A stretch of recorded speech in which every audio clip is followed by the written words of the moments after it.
Afternoon all, Ryan Taylor here, and I wanted to get back into the swing of things again as we head into the January window with another video. It's obviously been a little while since I uploaded, since the summer, but I'm really looking to ramp up the regularity of uploads really in January. Now that the window is looking to reopen, I've had a little break. And as mentioned before, I have kind of found it difficult to maintain consistency with uploading outside of Windows, given that the channel that I've set up was really just designed to support my column and my reporting on the Daily Express website. Really looking to break down some of the stories that I write about in further detail and discuss them at length.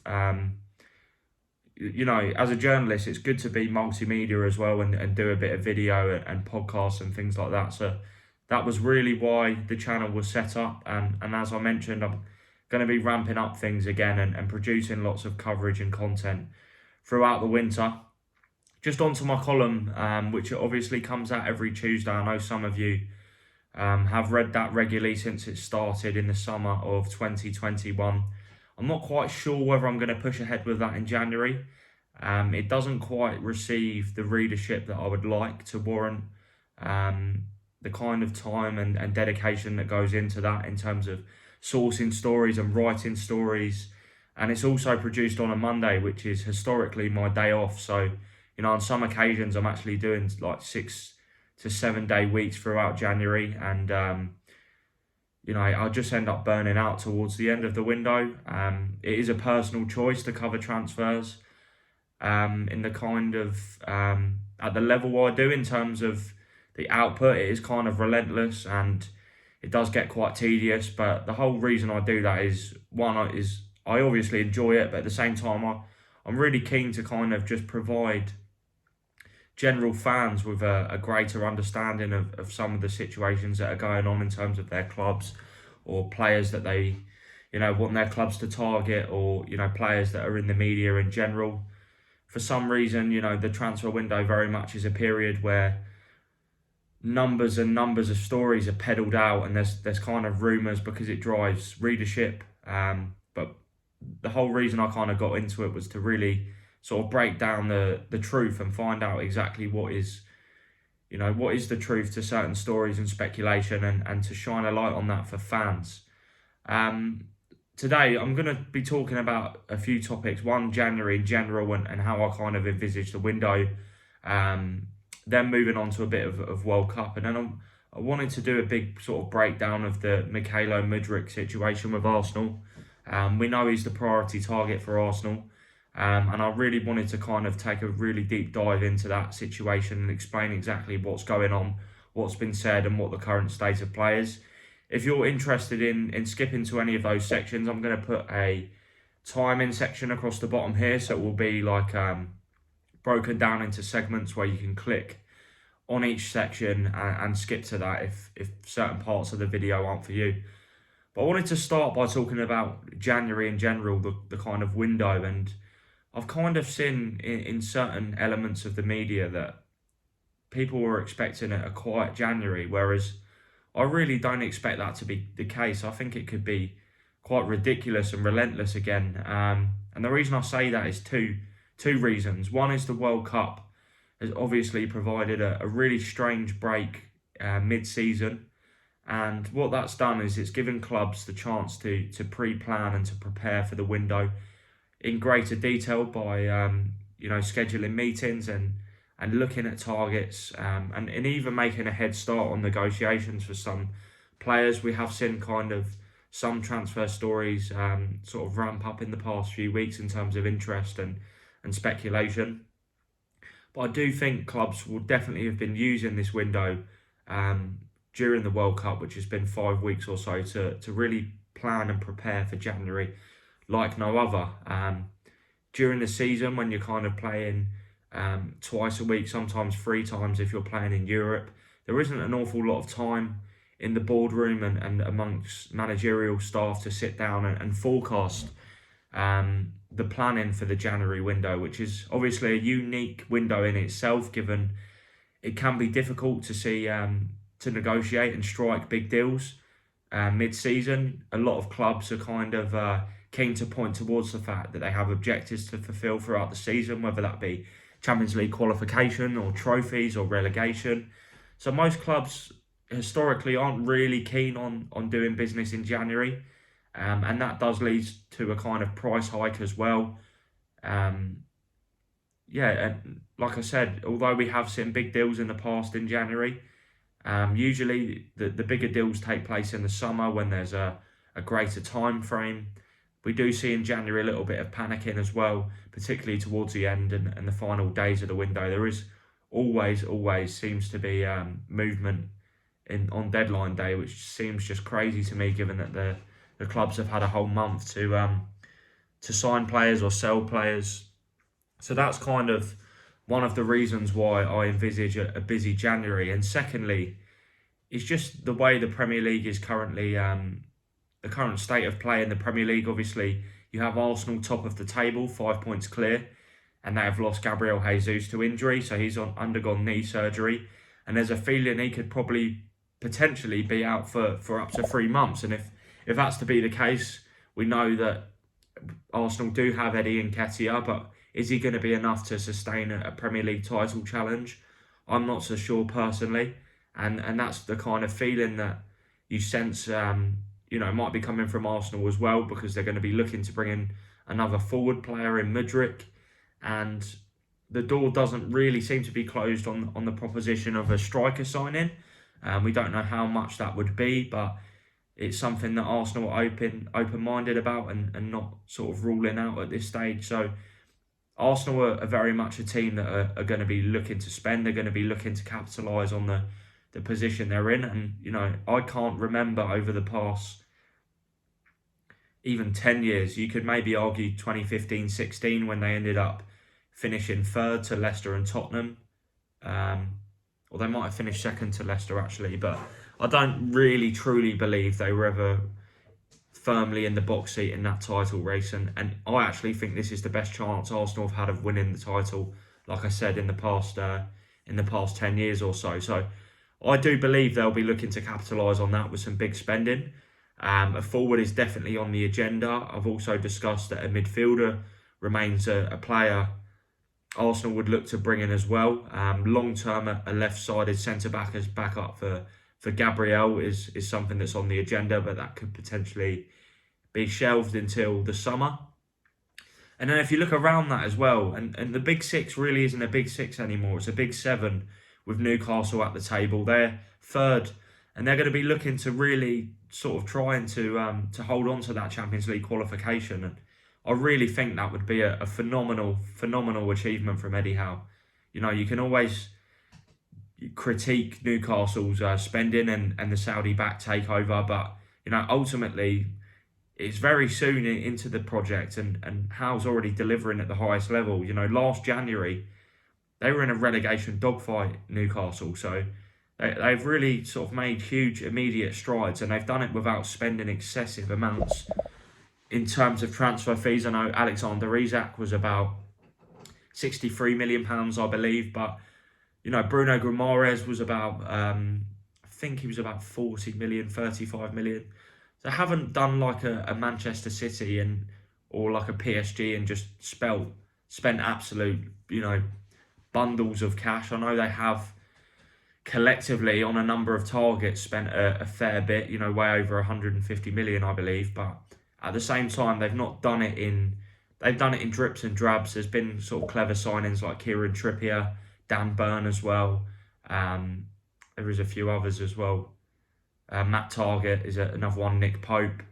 I know Isak is obviously a marquee signing. He hasn't quite hit top level yet, but again, I think Newcastle will be looking to invest smartly where they can in terms of financial fair play, where that allows them to. And then you've got teams like Manchester United as well that will be looking to add a few more players, having mutually terminated Ronaldo's contract. You've got Chelsea that are in need of much more in order to really establish themselves as Champions League regulars again. They looked quite strong in terms of what they've done in the summer window, but actually I don't really think they're any better than they were last season, which is a a bit of a concern, really, given up to £300 million was spent. Liverpool are, of course, now sort of in the ascendancy. I think the break probably came at the right time for them just to regroup, but they're in need of some midfielders. We know they like Jude Bellingham and Enzo Fernandez. There's been talk Sofian Amrabat as well as a player that's of interest to Jurgen Klopp. So it'll be interesting to see what kind of business they do. Spurs, another team that probably needs some reinforcements. And then on the flip side, at the bottom of the table as well, you've got the likes of Wolves.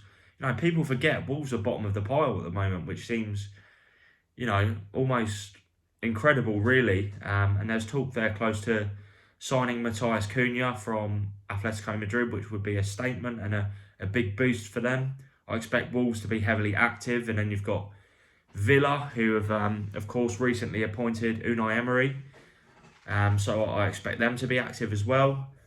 West Ham need a little bit of a boost. Southampton are in a relegation dogfight with Nottingham Forest. You've got Everton as well, hovering dangerously. So I actually believe this could be a January transfer window for the ages. We've seen so far there's been a lot of planning and kind of, in December for there to be sort of high profile talks like, Wolves in negotiations with Atletico Madrid for Matthias Cunha. We do sometimes see deals struck in December ahead of January, but I really get the sense that this could be a very, very sort of panicky January window, because a good transfer window could ultimately be the difference between, a good season and a poor season, especially if rivals aren't spending. Especially when you look at the top four race as well. Like I said, 7 teams competing for those 4 spots, and Champions League qualification in terms of revenue and finances is more important than ever now.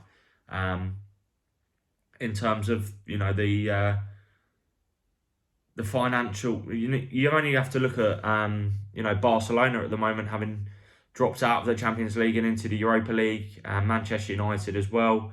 Atletico Madrid were dumped out of Europe in the Champions League group stages this season, and now all of a sudden they're panicking to sell players like João Felix and Cunha.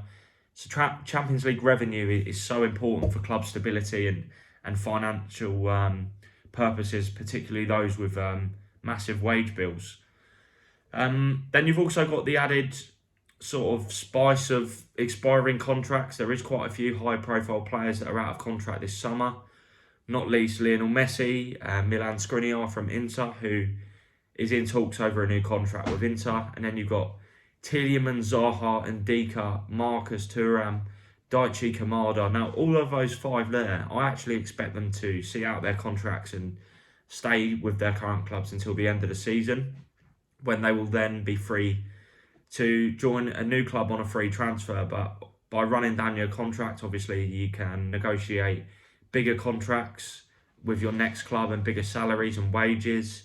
And those players, once it hits January, will will be free to negotiate with foreign clubs, so they can actually start thinking about their next move. And ultimately it doesn't really look likely that the likes of Tielemans and Zaha will be staying with Leicester and Palace. So it'll be interesting to see kind of what opportunities are presented there. But on the flip side, the selling clubs will surely entertain offers for players that are going to leave on a free transfer in 6 months' time. So there could be some cut price deals going on. Marcus Thuram's one I'm kind of looking at there. You've got Yusuf Moukoko as well from Borussia Dortmund, who is out of contract in the summer. And he doesn't look likely to extend his contract at the moment, with a host of big Premier League clubs sniffing around, including Chelsea. There's reportedly been interest from Manchester United and Liverpool as well, although I can't clarify that. And then there's also World Cup players. I wanted to move on and digest, some of the players that we could see subject of interest in January. Now, Dominik Livaković, the Croatian goalkeeper, is a player that I've been told will be leaving Dinamo Zagreb in January. The Croatian club are resigned to losing the goalkeeper of the tournament, really, in Qatar. He was absolutely phenomenal for Croatia, who reached the semi-finals. He saved 3 penalties in the shootout victory over Japan in the last 16. He also saved from Rodrigo in the quarter-final shootout victory over Brazil. And just generally, he's very solid. I know David Ornstein reported that a number of Premier League clubs looked at him last summer when he was kind of an unknown entity, really, for the majority of football fans who, of course, don't tend to really keep tabs on Croatian football. But I think he really put himself in the shop window. There's been talk, the likes of Manchester United and Leeds potentially looking at him. I don't actually have any information on which clubs are interested, but I've been told by sources close to Dinamo Zagreb that he's expected to leave in January. And there is interest in other Croatian players as well. Bruno Petković as well, who scored the extra time equaliser against Brazil in the quarter-final. He was a player that I was told there's interest in as well. And you have Celtic right back Josip Juranovic, who was excellent at the World Cup, really impressive, particularly against Brazil as he nullified Vinicius Junior. Celtic have already held talks with Torino over a deal, but there is sort of, with all due respect to Torino, there's talk, sort of clubs of bigger stature could be interested as well. The likes of Atletico Madrid, even Manchester United and Chelsea have been linked with the player because his contract is running down, and Celtic are going to probably have to cash in on a cut price deal. So that's one to keep an eye on. And then Josko Gvardiol as well, who was absolutely exceptional, regardless of kind of being, I would say, is probably humiliated by Lionel Messi, but there's no shame in that. In the semi-final with Messi's exceptional dribbling that, tore Gvardiol apart. And that didn't happen once all tournament. He was absolutely outstanding, Gvardiol. And what's kind of crazy, really, is, this has kind of slipped the memory, really, but he was actually quite close to joining Leeds before he joined RB Leipzig in a £15 million deal. But Leeds actually went on to sign Diego Llorente from Real Sociedad for £21 million. And you just look at that now and just think that is a massive near miss for Leeds. I know they've had a few, really, having also gone for Cody Gakpo as well. But Gvardiol was someone that Marcelo Bielsa really wanted to bring to the club. But Leipzig eventually won the race. And now, we're looking at, potentially the world's best young defender. I think he was absolutely brilliant for Croatia. And, even after the semi-final, when, all was said and done, he popped up with a goal against Morocco. His pace, his reading of the game, he didn't really put a foot wrong, but besides, being humbled by Messi, which, as I said, there was absolutely no shame in that because it was a mesmerising piece of play. But the reason I wanted to talk about Gvardiol is because the race is really going to hot up now. Chelsea had an €80 million proposal rejected in the summer for Gvardiol. It would have included him staying at Leipzig for another season on loan before joining Chelsea in the summer of 2023, which is, of course, what's going to happen to Nkunku now, who is set to join Chelsea next summer. The deal's pretty much signed off and finalised now, but they are also still on the case with Gvardiol, but there is interest from City, Barcelona. I think even Real Madrid will potentially look at this one as well, because it's a player you don't want to miss out on, because if you sign the player, Gvardiol really is going to be a solution for the next 10 years in terms of a top centre-back. So I do think we could see his name crop up in the January window, whether that is trying to set up a deal for the summer or, whether he stays put until the end of the season. It's clear his agent is not in a rush to agree a deal. It has to be the right deal. As we saw with him joining Leipzig, it was a very important step for him. That was the perfect move in many ways, really. He's really justified that move to Germany, and Leipzig have become a breeding ground for talent over the years since their rise to prominence in the Bundesliga. Their recruitment has been second to none. And even if Gvardiol goes, you'd expect them to probably replace him with someone who could be just as good for, a snippet price tag as well. And the last player I wanted to talk about is Azzedine Ounahi, who was, I fell in love with him, to be honest, at the World Cup with Morocco. He was absolutely outstanding in the middle of the park for the Atlas Lions, particularly in the knockout stages when he absolutely bossed Spain to earn praise from Luis Enrique. And he ran the show against Portugal as well, to be honest. And France, Morocco were very unlucky against against France in the semi-final. On another day, they maybe could have edged that had they had the rub of the green. But Ounahi is a player that's attracting huge interest. He plays for Angers, who are bottom of Ligue 1. And there's already been internal meetings behind the scenes at Angers about his future. They expect the player to move on because, quite simply, you know, if they're bottom of the French league, they can't expect to keep a player that is, you know, performed that well.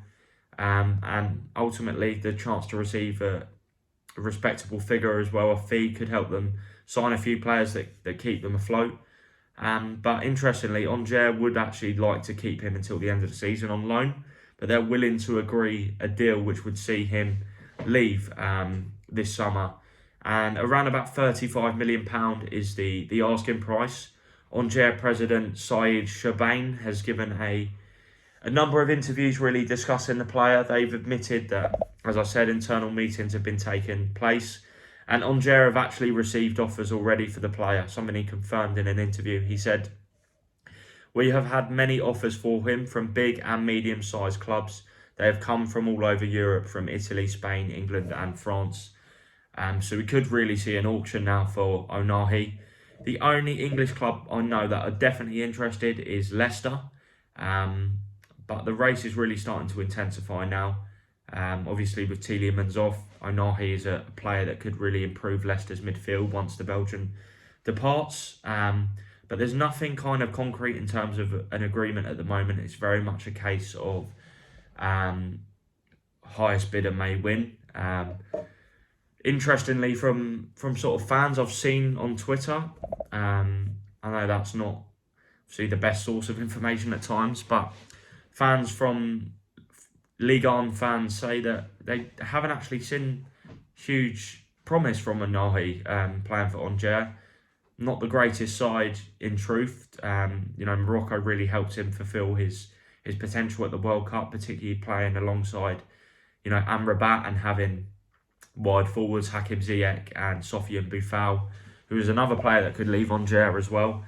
It really allowed Ounahi to flourish. And it was a really kind of team that was built to his qualities. And I think that's what he's going to be looking to consider when he picks his next club. He wants a team and an environment that will probably help him maintain this level of performance. But that is certainly a player that could be moving on in January. And it's one that will certainly be of interest to English clubs. Just going to have a drink of water before we start the long-winded digestion of the Mykhaylo Mudryk situation. So, as we know, it's been widely reported by myself and others. Important to point out, it was others that got there before me, but I have managed to confirm that Arsenal's top January target is Mykhaylo Mudryk, who is the Shakhtar Donetsk winger that has really taken the Champions League by storm, to be honest. I wanted to give a full kind of background on the player, you know, everything that's been said and the current state of play with negotiations in regards to Mudryk. So Arsenal have long wanted a winger since the summer when they looked at Pedro Neto, who was the priority target, but they weren't willing to pay the £50 million Wolves were asking for. There were other targets as well that remain of interest, and that's Villarreal's Jeremy Pino and Bayer Leverkusen's Moussa Diaby. There wasn't any negotiations or talks for either of those players, but they're ones that have been scouted and that have received glowing praise really from Arsenal's recruitment team. They fit Edu's recruitment model in terms of they're young, they have high potential, they have experience in Europe and in, you know, top 5 leagues that are well respected in terms of the Bundesliga and La Liga, and they've also been capped at international level as well. But Mudryk was one that emerged onto Arsenal's radar in August, but there were actually talks with Shakhtar directly, but Arsenal again weren't really willing to pay the kind of figures which were being quoted by Shakhtar, which at the time was around about £40 million. So that's the kind of background, but there has been kind of a drastic shift in terms of Mudryk. Now, earlier this summer, right at the beginning of the year, even before the summer, sorry, in the winter, Brentford were looking to sign the player. This was, of course, just before the political situation in Ukraine following Russia's military invasion of the country. But Brentford had bids rejected in January, from what I understand, and they did in fact maintain their interest into the summer. But Mudryk began to slowly become out of their price range. In May, it actually looked highly likely that Mudryk would be joining by Leverkusen. There was actually some kind of indication and speculation that he might have actually undergone a medical with the club, and that a deal had been agreed between Leverkusen and Shakhtar. But there was kind of complications surrounding FIFA rulings with Ukrainian players because of their contracts in Ukraine during the period of the military situation. Again, once I just mentioned, in terms of players from Russia were being freed from their contracts. There was the likes of Krychowiak from Krasnodar sealing loan moves. We had Kvaratskhelia as well, who was at Rubin Kazan. He moved back to a team in Georgia. And obviously, you know, Shakhtar's players, the likes of Tete, went to Lyon. A large contingent of their Brazilian players moved back to Brazil. Some were rehoused in Romania. And there was kind of element of legal confusion with their contract situation and whether they could actually transfer. And that's believed to be why Mudryk's move to Leverkusen broke down. He said in May, "I'm a Shakhtar player, but I'll be very happy if my club accepted by Leverkusen's offer. I've decided for myself that is the only club I want to join." That was in May. So how things have changed? Well, Everton actually had a €30 million verbal proposal rejected for Mudryk in the summer. AC Milan were also interested as well, but there's been, as I mentioned, a real drastic shift with Mudryk. And that's largely because he's lit up this season's Champions League. He scored a stunner against Celtic. He's been very impressive. I think he's been involved in 18 goals in all competitions this season. 8 goals, 10 assists. And he's really just showcasing that no matter what sort of level he is, playing at, whether it's the Ukrainian Premier League or the Champions League or international level, he's capable of stepping up, and his level of performance has remained the same, and it seems to actually been getting better. I think he ripped apart Leipzig in the first Champions League match this season. It was kind of clear from that point that Shakhtar were rubbing their hands together because they knew that his price tag was just going to continue to soar. Now, I wanted to talk about Shakhtar's stance in terms of the sale. So it's been widely reported again that they're kind of looking for a €100 million fee, and that works out around about £86 million. And the kind of repeated stance on that front is really being driven by Shakhtar director of football Dario Serna. You might remember him as a player, played for the club for a long time, and Croatia during his playing days. But he's really kind of pointing buyers towards this kind of idea that if Antony was sold to Manchester United from Ajax for 86 million and Grealish went for 100 million, then Mudryk's worth that same kind of figure as well. He genuinely believes, Dario Serna, that Mudryk's in that same calibre of player in terms of young wingers. I believe he's actually said, outside of Mbappe, there's no better young winger in the world than Mudryk. So that's how highly rated he is at Shakhtar. But Mudryk has kind of pushed back on this himself. He's made it quite public that he's not too happy about this €100 million valuation, and he feels it might price him out of a deal. I've got some quotes here from him. He says, I believe this was in November, he said, "I have a long-term contract with Shakhtar. I'll give all my strength and energy so that Shakhtar achieves maximum results. But every football player has a dream to play in a top club, in a top championship, and I am no exception. But I'm 100% sure that they are unlikely to buy a player from the Championship of Ukraine for €100 million. I will not hide that I am very upset. The amount of 100 million puts a barrier for my transition to a top championship." He means league by that, which I have dreamed of.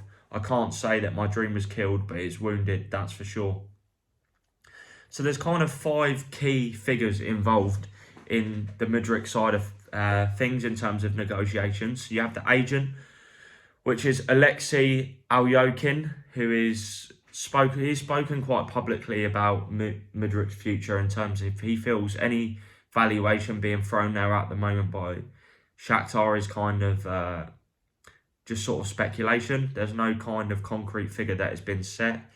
More just talk from Shakhtar, fighting talk in a way, because they want to prove that they're tough negotiators and they want to maximise their profits from this deal, because Mudryk is undeniably the biggest talent that's probably ever come out of Shakhtar. Then you have Rinat Akhmetov, who is the club president, and he's going to have the final say on the price. That's something that's been publicly driven into the media from Ukraine, that Shakhtar's president will have the final say on any deal, any price. So ultimately, any buying club, whether that be Arsenal or any of the other interested parties, Manchester City or Newcastle, they're going to have to get the okay from Akhmetov in order to agree the deal. You've got Dario Serna, who I've mentioned before, is the director of football.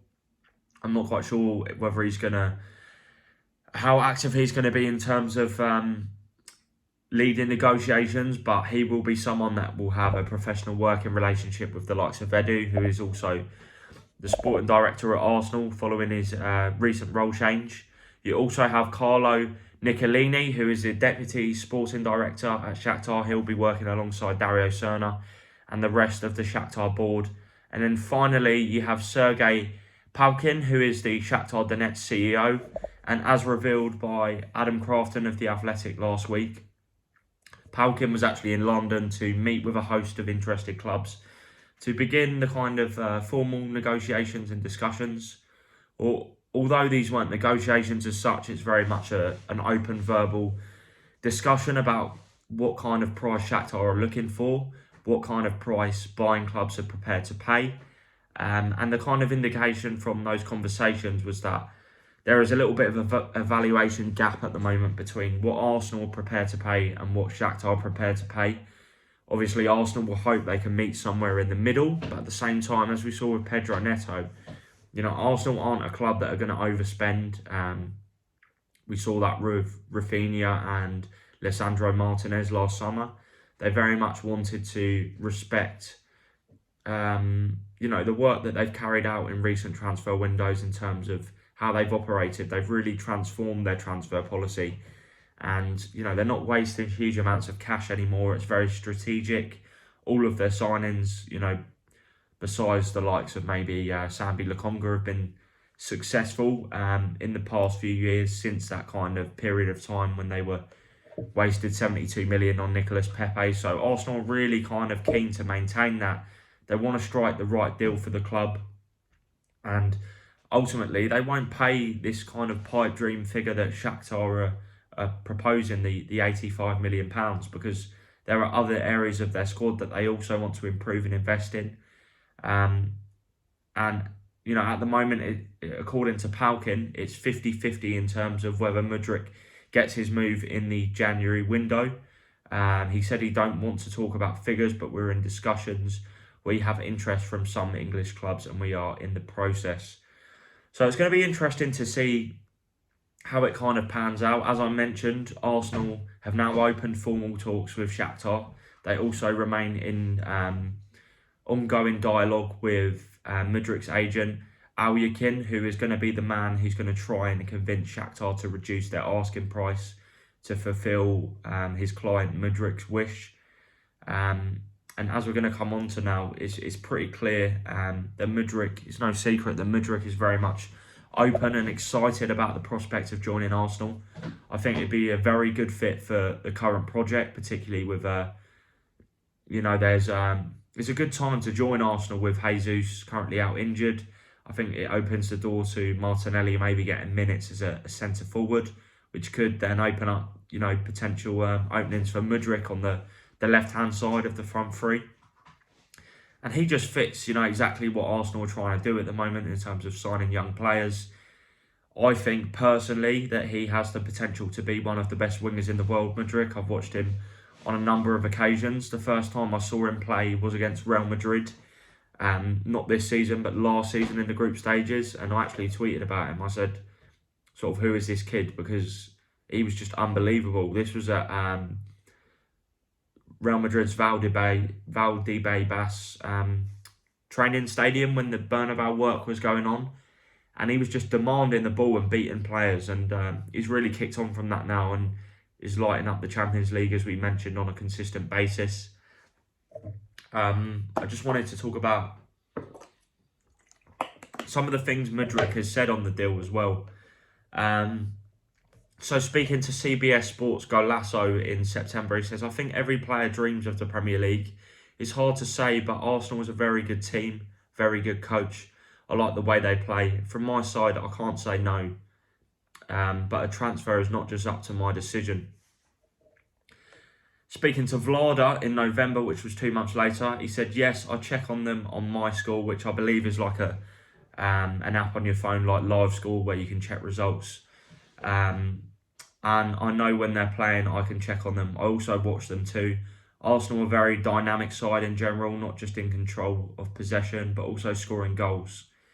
He followed that up with, purely from theoretical fantasy perspective, if there was the option of being a bench player for Real Madrid or a starter at Arsenal, I'd probably choose Arsenal. It's a tough question and involves a lot of factors in my answer. One surprise for me was how many Arsenal fans followed me. No club's fans have interacted as much as them, telling me that they are waiting for me, saying, come to us. One of my recent posts had over 500 comments saying that. So that was another comment from Mudryk in November.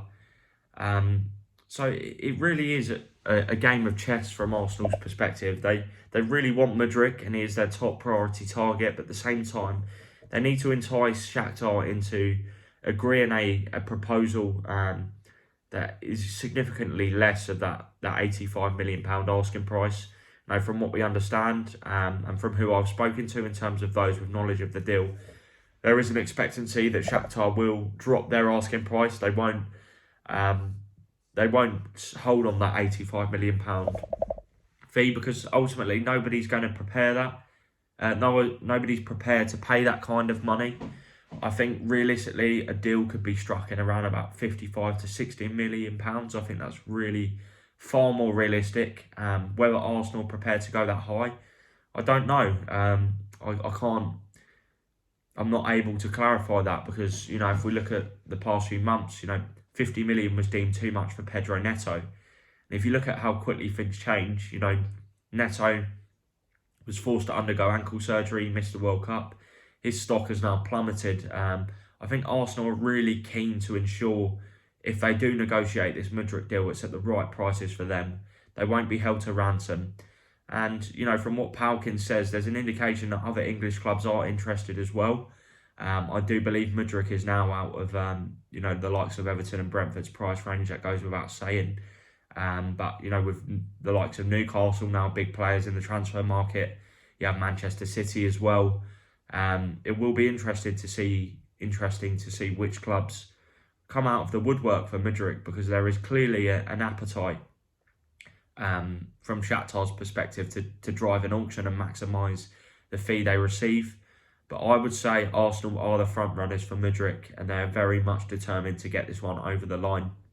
I hope this video has been worthwhile, and as I said, I'm going to be ramping up the coverage in the coming weeks as we head into January. Hit the like button, hit the subscribe button, and I'll speak to you all soon.